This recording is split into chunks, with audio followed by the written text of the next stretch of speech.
Hi, friends. Susan Blackwell from the Spark File here to let you know that the doors are open for the Spark File Illume, a 9-month group creativity coaching mastermind that invites you to be the Chief Creative Officer and Chief Marketing Officer of your creativity. But what does that mean? That means in 9 months in Illume, you will clarify and advance your big creative goals and learn how to effectively share your work with the world. Now, if you're listening to this and you're an experienced creative or an accomplished professional who seeks a space where it is safe to attempt something you've never tried before, or complete a big creative project, or take your work to the next level and acquire the skills needed to share your creative work with the world, Illume might be right for you. We are calling in emotionally intelligent, high-functioning creatives who are ready to level up. You can find out more by going to thesparkfile.com/Illume, but do it now to find out if Illume is right for you and to save with early bird discounts. That's thesparkfile.com/Illume. Take a leap, take a risk. Go to thesparkfile.com/Illume and join us for Illume. The Sparkfile podcast may contain profanity and other adult content. Please use your discretion. When I bump into something that inspires me, I dump it in my spark file. Could be something that I want to make or how I want to be. I pump it in my spark file. I jump into my spark file. Let's open up the spark file. Welcome to the Spark File, where we believe that everyone is creative, but smart creative people don't go it alone. I'm Laura Camion. And I'm Susan Blackwell, and we are creativity coaches who help people fear less, create more, and bring their creative visions to life. If you're an OG member of the Sparkfile community, welcome back, Sparkler. If you're joining us for the first time, what? Welcome in. Know that just by listening to this podcast, you are joining a warm and wonderful clan of creatives. But you also may be asking yourself, what exactly is a Spark File? A Spark File is a place where you consistently collect all of your inspirations and fascinations. If you're like us and you're making stuff all the time, or you want to be making stuff all the time, you know if you're not careful, your little campfire of creativity can flicker out. It can, but don't despair. We're collecting kindling in the form of fresh ideas, images, and inspiration that spark creativity and pique curiosity. To light a fire under our collective asses, to make things, well, like this very podcast. Or a well-crafted, authentic story based on your own personal experiences. I already love this. You like the smell of that? I do. Every episode, we're going to reach into our Spark Files and exchange some sparks. And from time to time, we're going to talk to some people who spark us too. That means we have more sparks than we can possibly use in this lifetime. So if something lights you up, we implore you, please take that thing and make something out of it. Without further ado, let's open up the Spark File. Laura Camion. Susie Blackwell. Listen. Hey, what? This just in. Breaking news? You know, you had to point me towards this because I sometimes go for long spells without going on social media, as is my wont.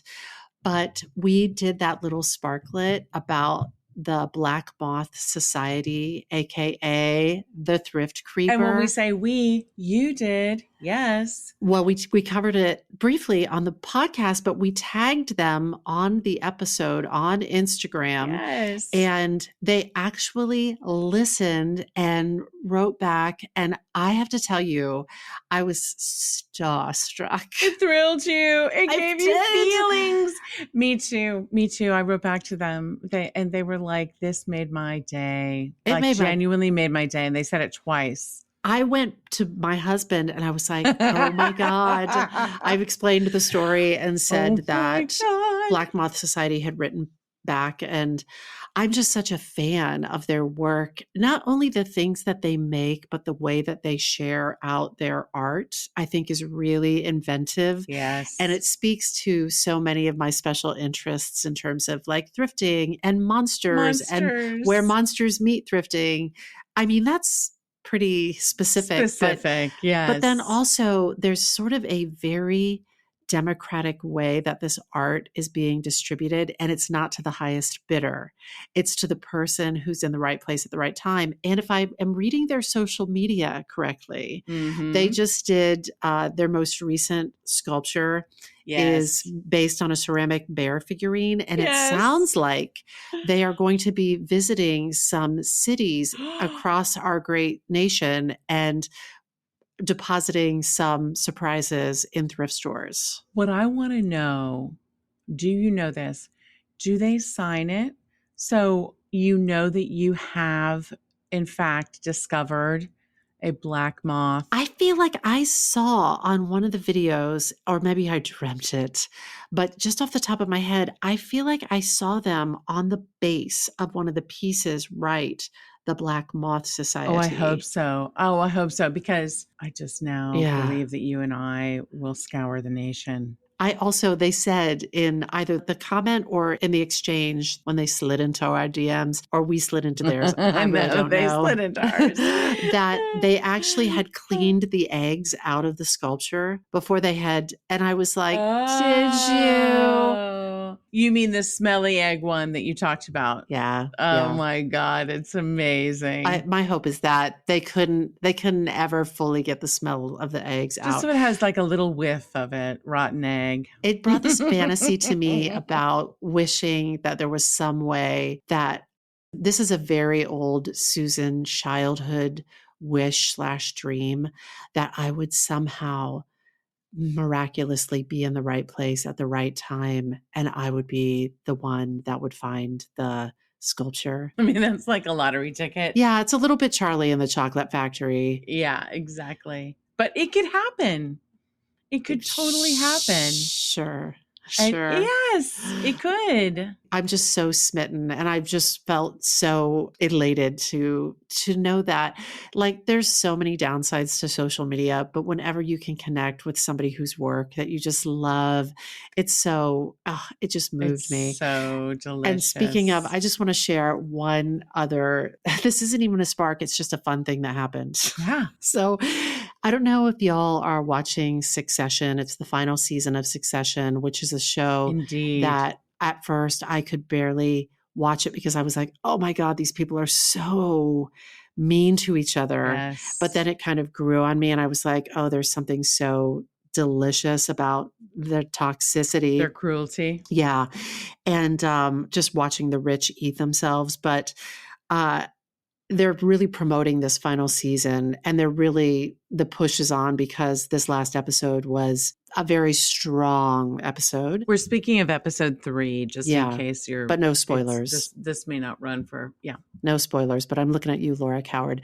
And I noticed a piece of promotion that I happened to come across on TikTok where each character said, what's a favorite line that you got to say during your time on Succession? And Alan Ruck, who plays Connor Roy, the eldest son, who's the half sibling of the others, said, I loved screaming about the frozen butter, which is the scene that I did with him. I was like, that's my scene. That's my scene, the frozen butter scene. You were screaming at me. What is so funny is that I thought about you in this last episode. I will not give any spoilers, but we all know it's working towards a wedding. Connor's wedding is the name of the episode. Why didn't they bring back that party planner from season 1? I was like, where's that party planner? Well, maybe she wasn't rehired because of the frozen butter. My incompetency. I think he would have held that against that party planner. But he has a thing about the cake. Yes. And it's so spot on character-wise, and it harkened back to that episode. I was like, here we are again. Last time it was the butter. This time it's going to be the cake. Yeah. It was great. But I thought of you a lot. That's so funny that that's what he was excited that he got to yell about. Not really a spark, just something that happened. But it sparkles. But in the life of a weird old character actress, like if somebody, I'm like, I'll take it. I'll take this secondhand, not even a compliment for me. We're just trying to get through the day. I'll take that you recollect that we had that scene.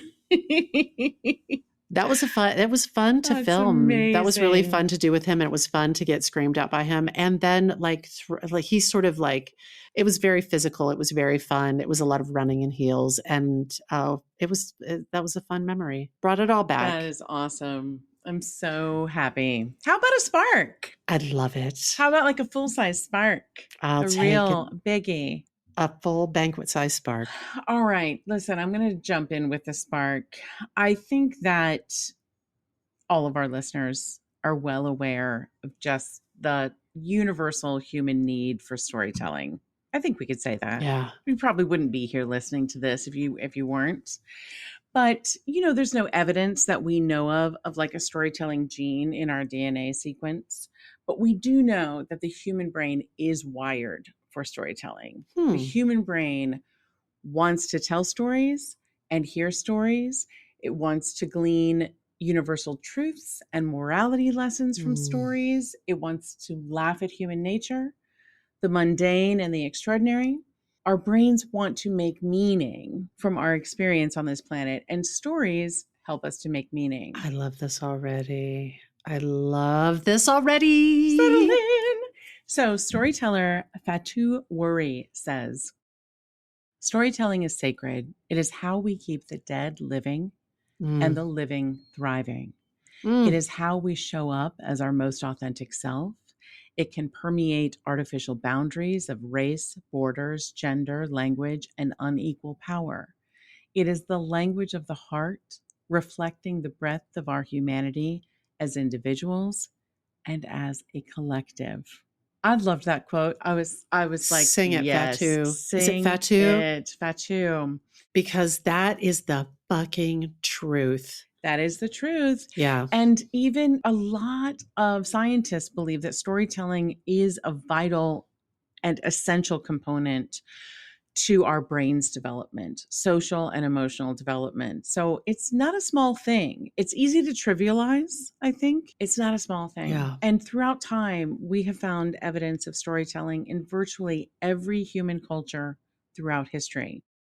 As we know, we have found cave paintings as old as 40,000 years ago, and cave paintings specifically that appear to be about storytelling as old as 17,000 years ago. That's amazing. The oral storytellings of indigenous people around the world, involving gathering around the fire, sharing stories verbally with musical instruments. In medieval Europe, there were storytellers who would travel from town to town and entertain groups of people around a fire or a lantern. During the Great Depression in the US, families would gather around a radio to hear stories, creating a feeling of connection and community during an otherwise very challenging time. And more recently, the writer George Dawes Green recalled memories of his childhood in St. Simons Island, Georgia, where neighbors would gather late at night on a friend's porch, telling stories and drinking bourbon as moths flew around and circled the porch light. Which is why, in 1997, in the East Village of New York City, he founded The Moth. Oh, shit. The Moth. I've always loved that visual and why he called it The Moth. But if you're not familiar with The Moth, we're going to tell you about it. And if you are familiar with The Moth, we're going to dig into some of the details about how you might get inspired to craft your own story. Oh, shit. Woo! So, The Moth is a nonprofit organization dedicated to the art of storytelling. Specifically, they celebrate the commonality and diversity of the human experience through the art and craft of true personal storytelling. They host a variety of live events around the country. They produce a podcast called the Moth Radio Hour. All of the Moth stories are focused on true personal stories told in front of a live audience. There is no use of scripts, notes, props, or accompaniment of any kind. The different types of events that they produce include main stage events. These events are curated in advance and they feature typically 5 storytellers who develop and shape their stories in advance with directors from the Moth. I think of the main stage events like their most polished events. People buy tickets knowing they're going to get a Yes. curated show. Right. And the main stage Moth tours internationally. It has featured stories by Malcolm Gladwell, Ethan Hawke, Margaret Cho, many, many, many, many more people. They also do what they call Story Slam events. These are community focused, they're open mic competitions. They have taken place in 21 US cities, plus Sydney, Melbourne, London, UK, Dublin, etc. And at these events, anyone can share a 5-minute story. You put your name in the hat when you arrive, and if your name is picked, up you go and you tell your story. Now, your story needs to relate to the theme of the night, and they rate and rank the storytellers and announce a winner at the end of each event. And they announce the theme in advance, right? They Like you announce have, the theme. Yeah, so you can prepare and must Yeah. prepare something that relates to the theme. Yeah. The Moth makes clear at these events that they are not responsible for the content of the stories because they have not been screened beforehand. Amazing. We don't know. Yeah. So it has a very spontaneous and exciting feel to it. And then they do a grand slam on occasion where they invite 10 winners of past story slams in a particular city and then put them up on a stage to battle it out. Grand Slam is where it's at. Grand slams, amazing. Yeah. So my interest in this spark is multi-layered. Obviously, I love storytelling. I know you do too. So we're going to both be in on anything to do with storytelling. But I'm so sparked by an organization that has tapped directly into our human need for storytelling. And when you hear the history of the Moth, so many people were like, dude, I don't think so. That doesn't sound very interesting. Maybe if you add music. Oh, God, no. But he's like, no, storytelling. And it is so focused on our need to come together as a community, specifically for the purpose of telling stories, our personal true stories. I'm also interested because we have clients who are developing or have developed stories specifically for the Moth. So we always want to understand their goals and targets as much as possible so we can support their efforts. Yes. And I actually have a little behind the curtain experience with the Moth as well. And the whole experience just made me more story curious, if you will. We did a special event, which was a collaboration between Blue Man Group and the Moth, which was really interesting, of course, because Blue Men are nonverbal, so they wouldn't be storytelling per se. But we sat down with the folks from the Moth on numerous occasions, and we charted a course for a special event that would take place at the Astor Place Theater. And thematically, we decided to follow Blue Man Group's sort of guiding ideas about human commonality and connectivity. Because Blue Man is really built on the idea that all human beings have a desire to self-express, a desire to be part of a tribe or a community, and a desire to feel a heightened sense of being alive. So we use that as the thematic thread to guide our choices for the night. And the small group of us got to listen to a variety of stories and help curate who would be the storytellers for the evening. And then those storytellers got to work with the Moth to further develop their stories as they do when someone is chosen for the main stage. So we chose 4 seasoned storytellers, including, and this was a big debate, but we included a former Blue Man, John Grady. John had told, the only reason why we hesitated, like John had told his story before, but he has an amazing story based on an experience he had while he was performing the role of Blue Man in a show. So we had these fantastic storytellers, and the Blue Men performed musical interludes between each story, including never before heard Blue Man music. We were debuting at the event, and it was so fun it was really an incredible experience to work with this like small group of people to bring it all together. We worked with the Moth artistic director, Catherine Barnes, and with Maggie Sino. I don't think she's with the Moth anymore, but it was great. And what I noticed about the Moth is that they are as passionate about keeping to their organizational DNA as Blue Man is Yes. passionate about keeping to their organizational DNA. Yeah. Both organizations had been born in the East Village of New York City in the 1990s by people who were deeply, deeply committed to their work. And for this event, they had people in charge who had been with their organization for decades. And we had people who had been with our organization for decades, myself included. So we were all deeply committed to the authenticity of our work, which made it a more challenging thing to collaborate on. To collaborate Yeah. and see where the Venn diagram overlapped. That is correct. And I find personally that collaboration gets more interesting. Not everyone would agree with me, but I think it gets more interesting when everyone involved is super clear on what they do, what they don't do, and why. If they're clear on where they will bend, where they won't bend, sometimes you might come to an impasse and find that you're simply not compatible for collaboration. That's okay. Like if you're not scared of that happening, you can continue to try to find the places that connect. Sometimes I think it just means you have to dig deeper to find the alignment. And when you do, you often get to the deeper reasons why you were attracted to working with each other, if you will. Like the collaboration starts to move beyond the surface level. Like the sorts of things like we would hear all the time at Blue Man is like, hey, you guys are blue. Our logo is blue. We should work together, you know? Right. And we're like, no, I don't think you're really capturing the gist of it. And with the Moth, it was a much deeper mutual appreciation for storytelling and human connection. So it was really amazing. And I thought then, and you know, I need to like dig even further into their work, but you know, life happens. Yeah. So it remained in my Spark file. So today I want to dig a little deeper and share some of the guidelines for anyone thinking, hey, maybe I'd like to explore this idea of telling a 5-minute true story. And so I'll start. That's where I'll start. But we're going to get into a bunch of things. I think it's brilliant because there are people that are so specifically interested in the Moth. Yeah. But also their guidelines are just great storytelling guidelines. Incredible.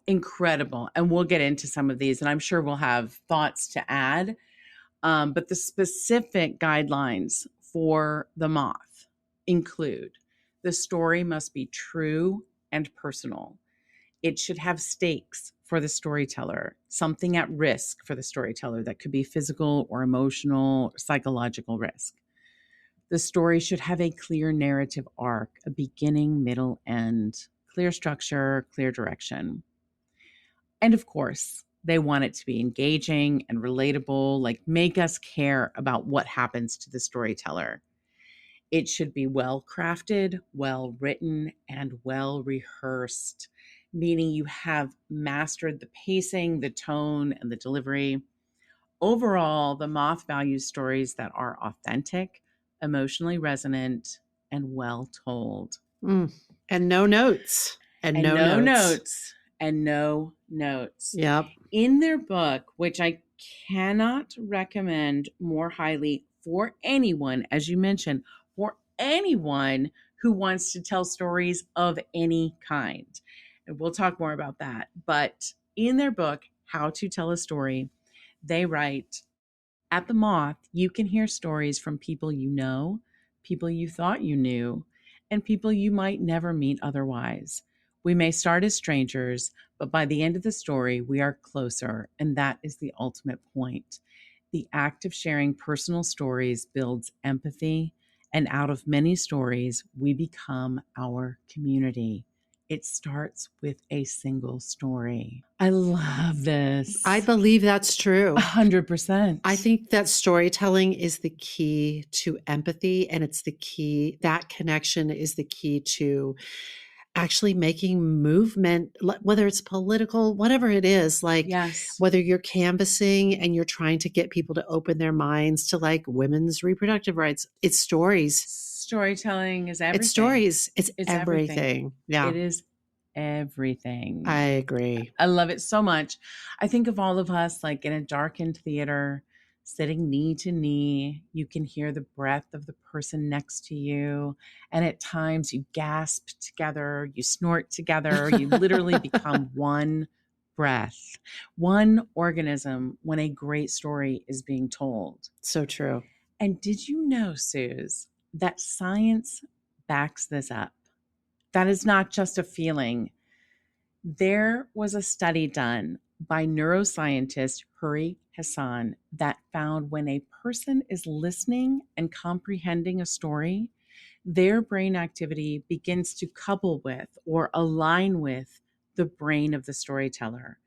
And MRI scans of two brains, one talking, one listening, showed that the brains began to sync. Where the teller's brain showed activity or lit up, soon after, the listener's brain lit up too.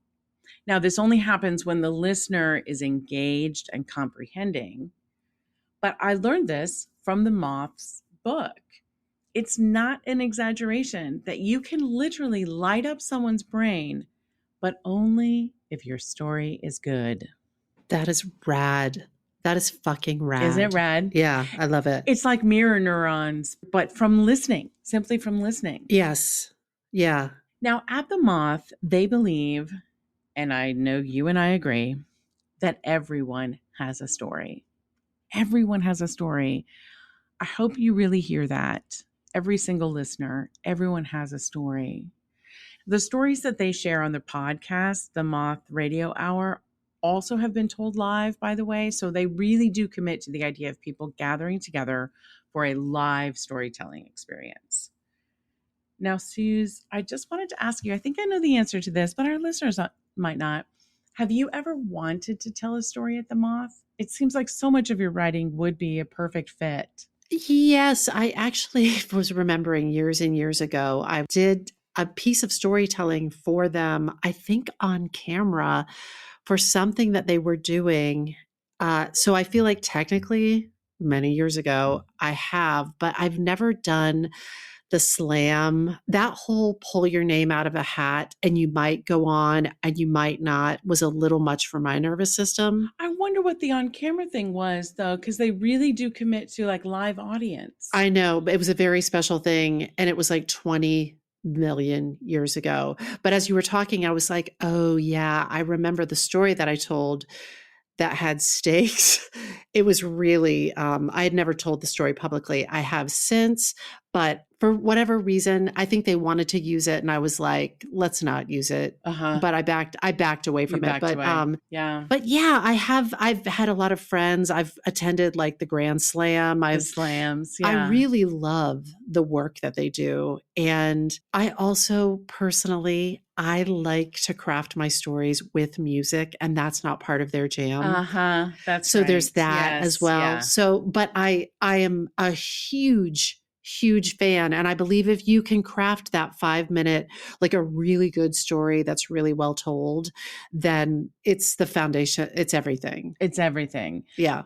I think that the story slam, it's a lot for your nervous system because you need to go in being prepared to be chosen and to not know throughout the entire evening whether or not you will be called up there. They don't even tell you at the beginning, like, here are the people who are coming up. And here's the order. It's one at a time. It's one at a time. It's not for everyone's nervous system. Yeah. Whereas like the main stage, you're preparing for it. You know, you're going up, you know, when you're going up and how you're going up, etc.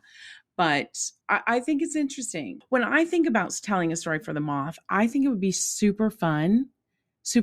And then, you know what happens to me in my brain? My next thought is like, oh, but the story has to be true. And then I think, oh, I haven't done anything interesting. Nothing interesting has happened to me, which really makes me laugh. Because, oh boy. Because apparently that's all my brain needs to say to dissuade me from even thinking about it at all. That's it. Like, I don't even put up a fight. I think I'll binge a TV show instead. In all fairness, like when you see a story at the Moth or elsewhere that Yeah. really is clicking and really is working and is economic and giving people the feels in whatever directions you want to give them the feels, Yes. it is truly a work of art. It is. And so much work has gone into it. That's right. So Yeah. you have true personal stakes, engaging, well crafted and rehearsed, authentic, a narrative arc. Like in 5 minutes, it's a lot. I will say this as you were talking, Nathan told us a story the other day. It's so good and he tells it so well. It's a true story from his life. Okay. And it right at the end takes this turn that everybody was like, well, we didn't see that coming. And he was recounting how he was telling it to a coworker when he was traveling for work recently Yeah. in a hotel restaurant. And somebody at the next table was eavesdropping and said, I'm telling that story at dinner tonight. It's that good.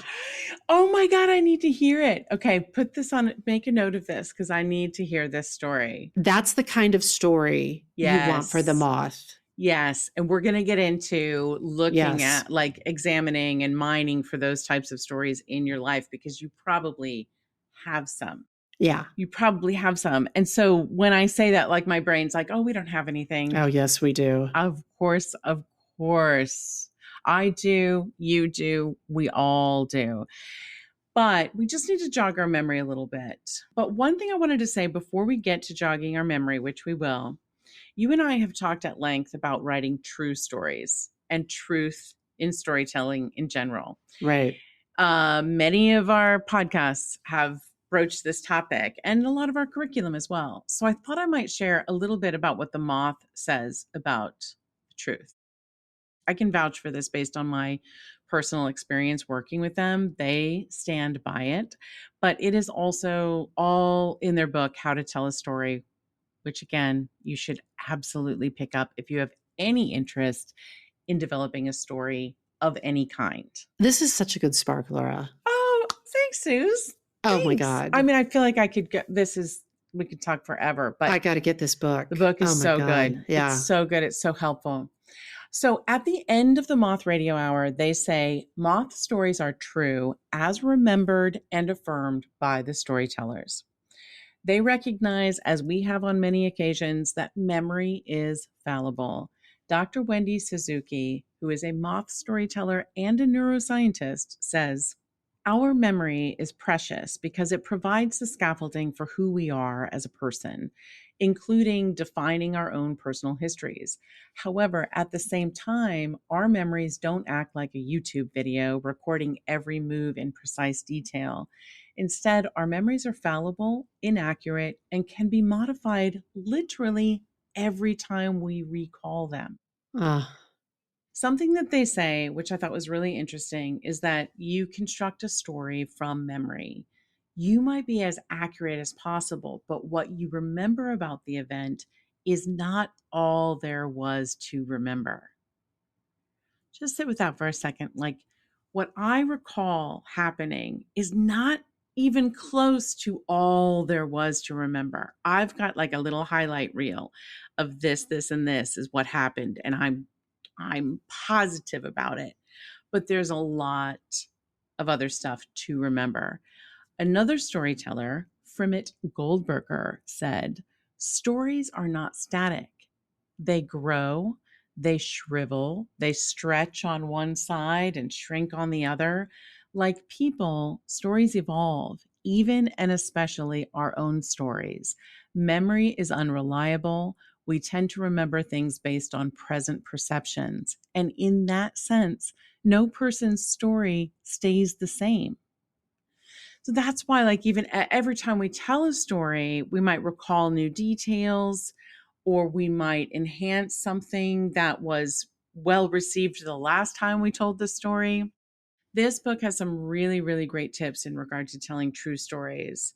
But one that I want to mention, because I know we have several clients who have written or are writing shows based on their personal experience, entire shows, not just 5-minute stories. And also memoirs and novels. Memoirs. And yeah.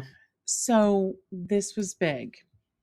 One thing that they encourage is that you uncomplicate the truth. Mm.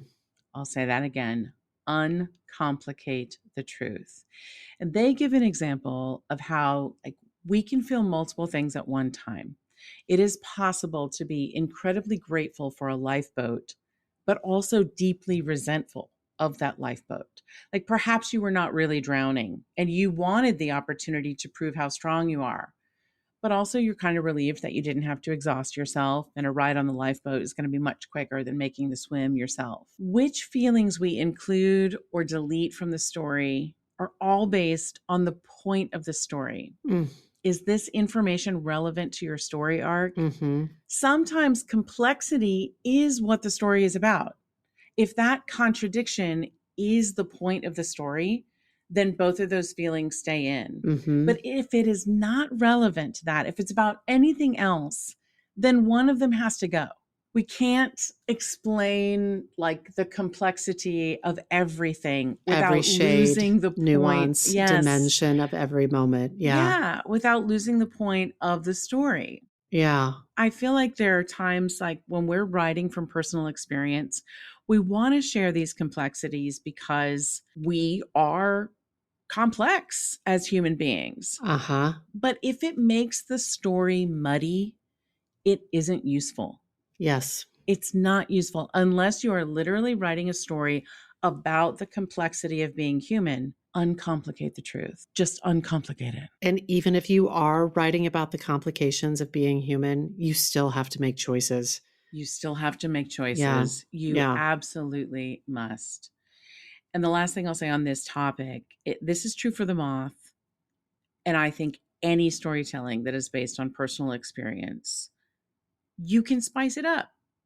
You can take artistic license. You can switch a few details, skip forward, omit a beat, reorder the things that happened as long as it stays grounded in your lived experience. They give an example of like in real life, maybe you went to a church sermon on Sunday and you heard this thing, and 2 days later you stopped into Bible study and heard this thing. And then 3 days after that, someone in your church quilting club said this thing. You can condense all of that. Yeah. At one trip to church, you heard these things. You can consolidate and omit and reorder things and spice it up, but it all is still grounded in the truth of the event. So if you're like me and your brain has told you, but I don't have any true stories of things that have happened to me or things that I've done, they have an entire chapter that is just genius for mining for memories. Awesome. Mining for memories. One of the storytellers, Neshama Franklin, wrote this. I believe we're like Russian nesting dolls, and everything we've done is still inside us. Just Agreed. twist off the top, and there it Yes. is. I believe this to be true. Yes, It is stored yes. in a cellular place. It really is. And if you know Russian nesting dolls, you know that sometimes you have to dig deeper and deeper. Just open one more and one more and one more to get to that solid center. So I won't be able to share this whole chapter with you, obviously, but let me get you started on a few things. Again, get this book. Mm. All right, here's a couple highlights. Number one, not all stories are epic. Stories come from the mundane. They come from when our expectations meet the reality of the situation. Some come from when our expectations are vastly different from the reality of the situation. One way you can approach this is to think of a time when you did something out of the ordinary or broke a pattern of some kind. So, for example, it could be like, I'm never without my phone, but this one day, Mm. ...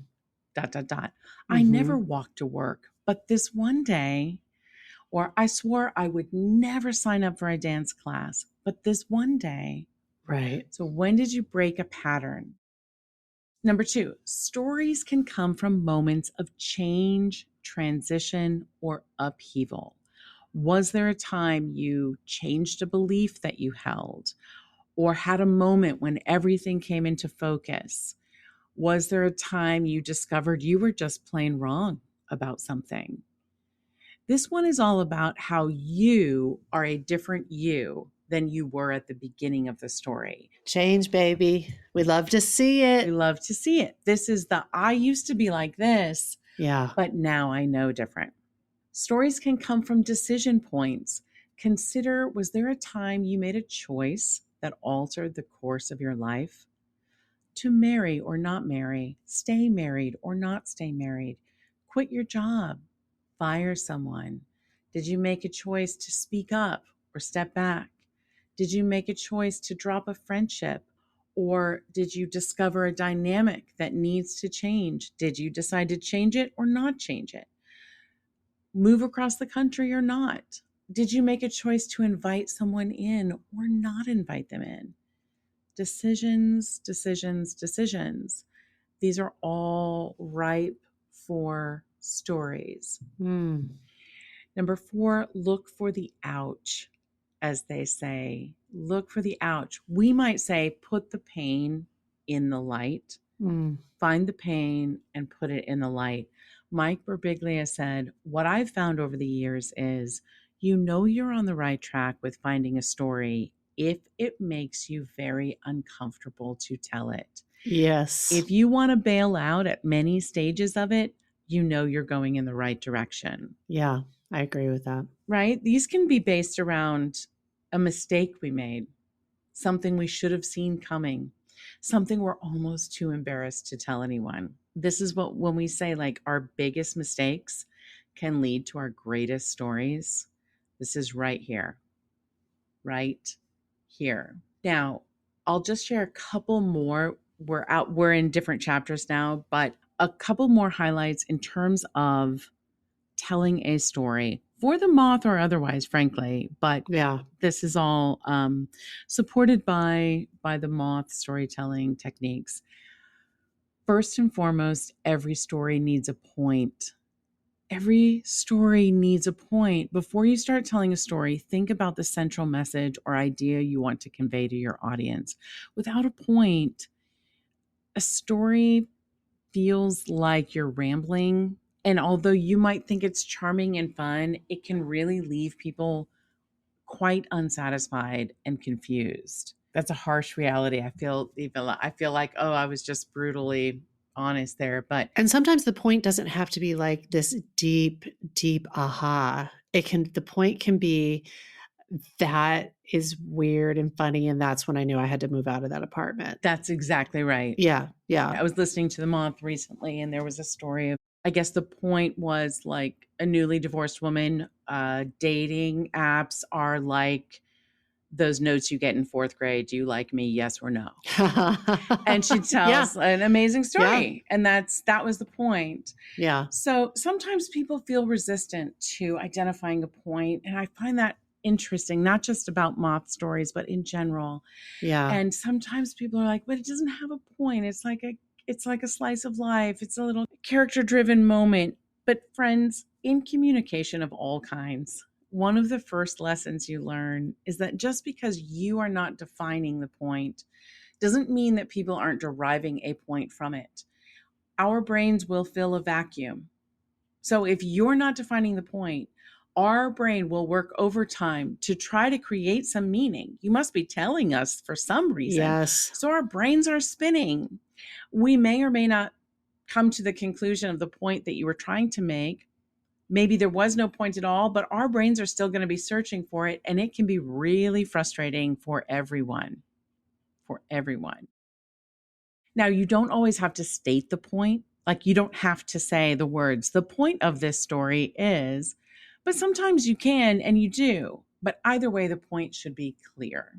You can also retrofit the point, meaning you can take an anecdote that you've been telling for your whole life and define what the point of that story is. Absolutely. Meaning you can start with the story and pull the point out of it. Or you can start with a point and think of a story that illustrates it. And what is interesting to me when we talk with people like who are writing scripts, and this has been true in many of the classes I've taken, playwriting, filmmaking, this question of What is this story about? The answer to that question is not launching into the details of it. It's about a woman with her puppy, and they went. It's not about the plot point synopsis. Exactly. Yes. It is not the synopsis. What is the story about? Yeah. And if you don't know the answer to that, that is where you should spend your time. And sometimes it takes real time, and you have to get all the story clay on the wheel before you can be like, oh, it is about friendship. It's about this. Yeah. Oh, it's about deception. That's right. Oh, yeah. Yeah. That is absolutely right. Okay. Next highlight. Start in the action. Start in the action, baby. Begin your story with a scene or moment that grabs your audience attention and pulls them into the narrative. Another way that we say that, like in playwriting and screenwriting, come in late and leave early. So now in your free write, you might write the whole thing. Laura walks into a room and says, "Hey, Suze." Susan says, "Hey, Laura, what are you doing?" "I'm eating a sandwich." Blah-de-blah-de-blah-de-blah. And then we get to something happening. When you go back in, cut all of that. Cut the sandwich. Cut the sandwich until Susan bites into it and squirts, tomato juice on Laura. Like that's where we start. Now the scene has started and something interesting is happening. Yeah. So come in late and leave early. Number 3, show, don't tell. We know this. Instead of simply stating your thoughts or feelings, use concrete examples and actions to illustrate your point and make your story more engaging. Things we learned, things we realized, things we felt are so cerebral. Make us feel it. Write it so that it is clear to us what you learned. It's clear to us what you felt because we're feeling it too. Yes. And this comes from action, things that happened, not just things that you thought.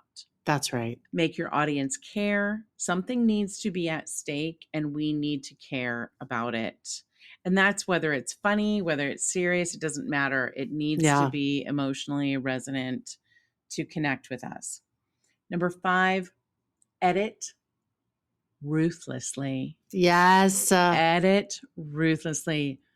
Cut out any unnecessary details or tangents to keep your story focused and on track. This is so hard for people, especially when they've told a story to their friends a specific way. For a polished story, you have to kill your babies. Everything must pertain to the point. And that idea, like in writing, you must kill your darlings, is attributed to William Faulkner, but it's also been Stephen King and Oscar Wilde and so many more. You must be able to say goodbye to the things like, "Oh, I just thought that detail was so cute." And it's not relevant. Yeah. Yes. And at this moment, I just thought it might be good to remind everyone, writing from inspiration and editing are 2 very different skills. Amen. You must be clear on what your assignment is for the day in order for either one of them to be successful. So when you're free writing from inspiration, write. That's great. Put all that stuff in. Do not try to edit at the same time. On another day, you put your editor hat on and you edit brutally. This reminds me of Maya Angelou's description of how she would spend her days in that hotel room where she would go to write. And the morning was just writing until she was like, I'm not doing any more good work. And the afternoon was all about editing. 2 separate activities. 2 separate. You let yourself be free and flowing when you're writing and be ruthless when you're editing. It reminds me of Toni Morrison too. She would write in the morning and she was a professional editor, but she had somebody else also editing her work. That's right. That's right. Someone else with a red pen just slashing away. Yeah. And you have to be okay with that. Yes. Now, when you're ready for your Moth story to be told, practice more than you think you need to. Yeah. You and I, when we're memorizing something, we both use that technique of repetition. Touch it every day. A little bit every day. Start by reading it aloud over and over. Then lift your eyes off the page like a plane taking off. Now we're looking up. Yep. And then you're completely off book. You're working on pacing, delivery, tone, all of it. Connection with each other, connection with the audience. Practice. We just talked about this the other day. Prepare enough so that you can be free. Prepare enough so you can be free. And finally, be yourself. Authenticity and vulnerability are the key to connecting with your audience and making your story memorable. So if you can practice, then release it and be yourself on stage confidently and with an open heart. This is so good. Suze, Rudyard Kipling said, if history were taught in the form of stories, it would never be forgotten. And I believe that. That's true. Stories bring everything to life. Robert McKee, storytelling guru, said, stories are the creative conversion of life itself into a more powerful, clearer, and more meaningful experience. Like we're actually improving upon life when we can put it into a story. I agree with that, Robert McKee. Yes. Yes. And finally, Michael Margolis from Get Storied. We met him at the Story Conference in Nashville, Suze. We had dinner with him. Oh, hey, Michael. Hey, Michael. I love this idea and I want to share this. He said, the stories we tell literally make the world. If you want to change the world, you need to change your story. This truth applies both to individuals and institutions. We all have a story to tell, and I hope this little spark might inspire you to explore your story. Maybe tell it at the Moth, maybe write a screenplay, a TV series, a dance piece. Just tell your story. I love this spark. Did I mention that I love this spark? I feel like this spark is going to, y'all, I have to get that book. You have to get that book. It's so good. And that was such a good spark, Laura. I'm so happy that you liked it. I hope everyone enjoyed it. There's so much more in that book. Like this could literally be a part 1, but get that book. Listen, if you take nothing else away from this, know that those folks who make it look easy, your Spalding Grays, your Mike Birbiglias, your Linda Berries. Oh my God. Your fill in the blankers. Yep. And I love a good storyteller, like a good old-fashioned storyteller. It's a craft, and they've put an enormous amount of work into it to make it look light as air. Easy, as if we're just sitting around. Yeah. On a porch. Drinking bourbon with the moths circling the porch light. Amen. Got to put in the work. Oh, Laura, that was beautiful. Thanks, Suze. And I think that's it. It is. This episode of The Spark File was made on the lands of the Lenape people. And as always, we hope this put another bunch of sparks and moths in your file. If there's a spark you'd like us to explore, or if you'd like to learn more about how to coach with us to bring your stories to life, you can email us at thesparkfile@gmail.com or submit it through our website, thesparkfile.com.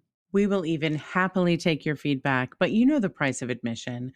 First, you got to share a creative risk that you've taken recently. You can follow us on social at The Spark File, and be sure to subscribe, rate, and if you are so moved, 5-star review this podcast. It really does help other listeners to find us.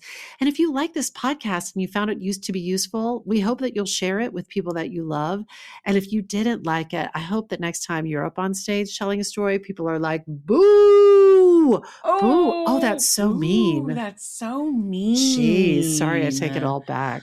I thought you were going to say, if you didn't like it, tell a story about it. We'll listen. Listen, if something lights you up and gets your creative sparks flying, we are writing you a forever permission slip to make that thing that's been knocking at your door. It's your turn to take that spark and fan it into a flame. You know, you got to take it and make it. Great spark. Yay. When I bump into something that inspires me, I dump it in my spark file. Could be something that I want to make or how I want to be. I pump it in my spark file. I jump into my spark file. Let's open up the spark file. Hi, friends. Susan Blackwell from the Spark File here to let you know that the doors are open for the Spark File Illume, a 9-month group creativity coaching mastermind that invites you to be the Chief Creative Officer and Chief Marketing Officer of your creativity. But what does that mean? That means in 9 months in Illume, you will clarify and advance your big creative goals and learn how to effectively share your work with the world. Now, if you're listening to this and you're an experienced creative or an accomplished professional who seeks a space where it is safe to attempt something you've never tried before, or complete a big creative project, or take your work to the next level and acquire the skills needed to share your creative work with the world, Illume might be right for you. We are calling in emotionally intelligent, high-functioning creatives who are ready to level up. You can find out more by going to thesparkfile.com/Illume, but do it now to find out if Illume is right for you and to save with early bird discounts. That's thesparkfile.com/Illume. Take a leap, take a risk. Go to thesparkfile.com/Illume and join us for Illume.